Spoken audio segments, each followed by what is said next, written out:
ದೇಶದಲ್ಲಿ ತುರ್ತು ಪರಿಸ್ಥಿತಿ ಹೇರಿಕೆ ಮಾಡಿ ಇಂದಿಗೆ 50 ವರ್ಷ ತುಂಬಿದ ಹಿನ್ನೆಲೆಯಲ್ಲಿ ಇಂದು ಸಂವಿಧಾನ ಹತ್ಯಾ ದಿವಸ್ ಆಚರಿಸಲಾಗುತ್ತಿದೆ. ಈ ಸಂದರ್ಭದಲ್ಲಿ ಪ್ರಧಾನಿ ನರೇಂದ್ರ ಮೋದಿ ಅವರು ತುರ್ತು ಪರಿಸ್ಥಿತಿಯ ವಿರುದ್ಧದ ಹೋರಾಟದಲ್ಲಿ ದೃಢವಾಗಿ ನಿಂತವರಿಗೆ ನಮನ ಸಲ್ಲಿಸಿದ್ದಾರೆ. ಈ ಕುರಿತು ಟ್ವೀಟ್ ಮಾಡಿರುವ ಅವರು, ಭಾರತದ ಪ್ರಜಾಪ್ರಭುತ್ವದ ಇತಿಹಾಸದ ಕರಾಳ ಅಧ್ಯಾಯಗಳಲ್ಲಿ ಒಂದಾದ 50 ವರ್ಷಗಳನ್ನು ಇಂದು ದೇಶವು ಆಚರಿಸುತ್ತಿದೆ. ಈ ದಿನದಂದು ಭಾರತೀಯ ಸಂವಿಧಾನದಲ್ಲಿ ಪ್ರತಿಪಾದಿಸಲಾದ ಮೌಲ್ಯಗಳನ್ನು ಬದಿಗಿಡಲಾಯಿತು, ಮೂಲಭೂತ ಹಕ್ಕುಗಳನ್ನು ಅಮಾನತುಗೊಳಿಸಲಾಯಿತು, ಪತ್ರಿಕಾ ಸ್ವಾತಂತ್ರ್ಯವನ್ನು ನಾಶಪಡಿಸಲಾಯಿತು ಮತ್ತು ಹಲವಾರು ರಾಜಕೀಯ ನಾಯಕರು, ಸಾಮಾಜಿಕ ಕಾರ್ಯಕರ್ತರು, ವಿದ್ಯಾರ್ಥಿಗಳು ಮತ್ತು ನಾಗರಿಕರನ್ನು ಜೈಲಿಗೆ ಹಾಕಲಾಯಿತು ಎಂದು ಹೇಳಿದ್ದಾರೆ.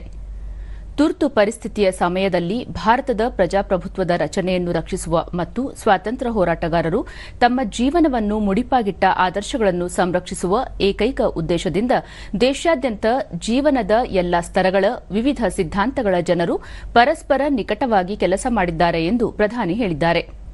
ಸಂವಿಧಾನದಲ್ಲಿನ ತತ್ವಗಳನ್ನು ಬಲಪಡಿಸುವ ಮತ್ತು ವಿಕಸಿತ ಭಾರತದ ದೃಷ್ಟಿಕೋನವನ್ನು ಸಾಕಾರಗೊಳಿಸಲು ಒಟ್ಟಾಗಿ ಕೆಲಸ ಮಾಡುವ ಸರ್ಕಾರದ ಬದ್ಧತೆಯನ್ನು ಪುನರುಚ್ಚರಿಸಿರುವ ಪ್ರಧಾನಿ, ದೇಶವು ಪ್ರಗತಿಯ ಹೊಸ ಎತ್ತರಕ್ಕೆ ಏರುತ್ತದೆ ಮತ್ತು ಬಡವರು ಮತ್ತು ದೀನ ದಲಿತರ ಕನಸುಗಳನ್ನು ಈಡೇರಿಸುತ್ತದೆ ಎಂದು ಭರವಸೆ ವ್ಯಕ್ತಪಡಿಸಿದರು.